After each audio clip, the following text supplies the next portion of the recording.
Europe.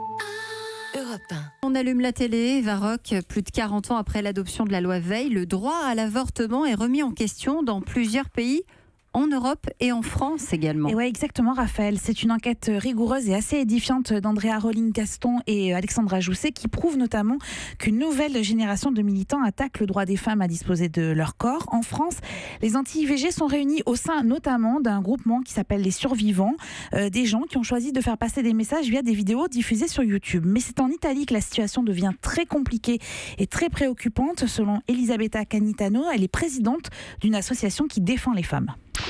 L'Italie est dans une situation compliquée. On est passé de 59% d'objecteurs de conscience en 2005 à 70% aujourd'hui. L'objection de conscience, c'est le droit des médecins à refuser de pratiquer des avortements pour des raisons religieuses ou éthiques. Alors, des gynécologues qui refusent de pratiquer les avortements, qui mettent parfois en jeu d'ailleurs la santé des femmes, la bureaucratie qui freine aussi le parcours médical. Les témoignages sont assez effrayants. Écoutez celui de Valentina. À la fin, je réussis à parler avec quelqu'un d'un service de gynécologie. Et là, elle me propose une date, 6 mois plus tard. Alors là, la seule chose que j'ai trouvé à dire sur un ton sarcastique, c'est « Bon, eh bien, puisque c'est comme ça, je viendrai avec mon fils quand il aura son permis de conduire. » Voilà, un sourire, mais en fait, c'est assez effrayant cette situation en Italie. D'ailleurs, derrière les anti-IVG, on retrouve entre autres l'influence des mouvements catholiques. Et même si le pape François, en 2015, avait décidé d'accorder son pardon aux femmes qui ont avorté, le message des représentants du Vatican, comme l'archevêque Vincenzo Paglia, qui est président de l'Académie pontificale pour la vie, le message, lui, est très clair. Le message est très clair.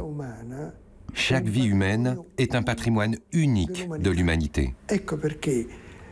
Voilà pourquoi éliminer cet être, qui est une vie humaine, est toujours un crime contre l'humanité.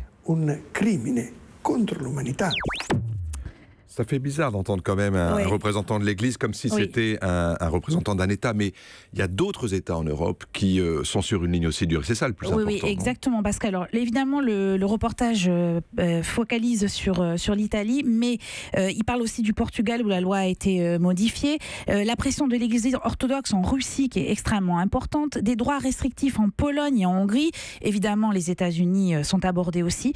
Autant dire que rarement le droit à l'avortement n'a été aussi menacé. Et c'est assez inquiétant. C'est à voir sur Arte à 20h50. C'est une excellente enquête qui s'appelle Avortement, les croisés contre-attaquent. Europe 1.